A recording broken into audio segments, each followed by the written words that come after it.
হাত সাইকেলে জোট চূড়ান্ত হওয়ার পর পাশাপাশি দুই নেতা লখনৌতে যৌথ সাংবাদিক বৈঠক করলেন রাহুল গান্ধী অখিলেশ যাদব। রাহুলের দাবি সমাজবাদী কংগ্রেস জোট ঘৃণা ও বিভেদের রাজনীতির জবাব। অখিলেশের দাবি আসন্ন বিধানসভা ভোটে এই জোট ৩০০-র বেশি আসন জিতবে। Battle ground Uttar Pradesh.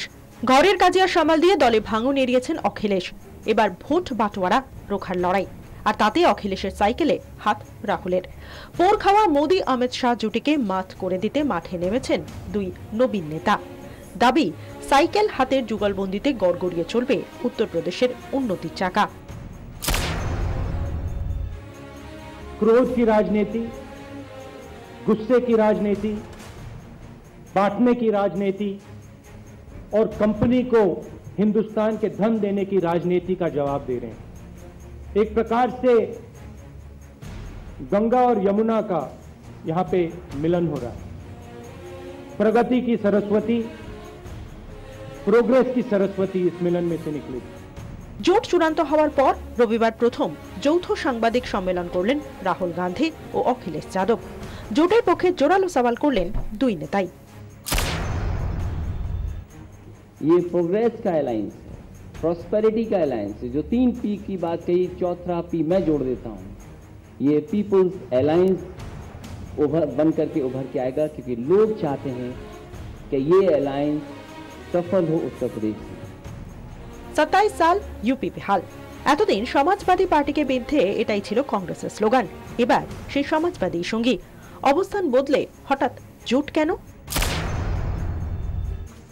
कि अखिलेश और मेरी पर्सनल रिलेशनशिप है, पॉलिटिकल रिलेशनशिप तो है मगर पर्सनल रिलेशनशिप भी है।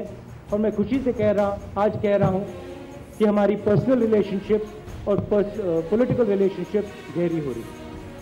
আগামী দিনে কোন পথে চলবে প্রচার? একসঙ্গে দেখা যাবে কি সোনিয়া মুলায়মকে? প্রিয়াঙ্কা প্রচারে আসবেন? কোনো বিষয়ে সেভাবে খোলসা করলেন না নয়া প্রজন্মের দুই নেতা। Whether she campaigns or not, that is completely up to her. She's an asset of the Congress party and it's a choice that she has to make.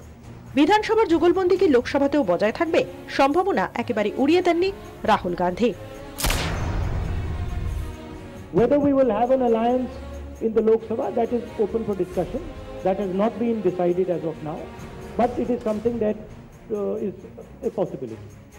সাংবাদিক সম্মেলনের মঞ্চ থেকে জোটের নয়া স্লোগান ইউপি কো ইয়ে সাথ পছন্দ হ্যায় রিলিজ করলেন দুই নেতা। বিকেলে লখনৌয়ের রাস্তায় একসঙ্গে মিছিল করেন দুজন। দেশের সবচেয়ে বড় রাজ্যে 11 ফেব্রুয়ারি থেকে ভোট গ্রহণ শুরু, চলবে 8 মার্চ পর্যন্ত। লখনৌ তখতে কে বসবেন সেটাই আগামী দিনে স্থির করে দেবে নয়াদিল্লির মাসনাদের ভবিষ্যৎ। ব্যুরো রিপোর্ট 24 ঘন্টা।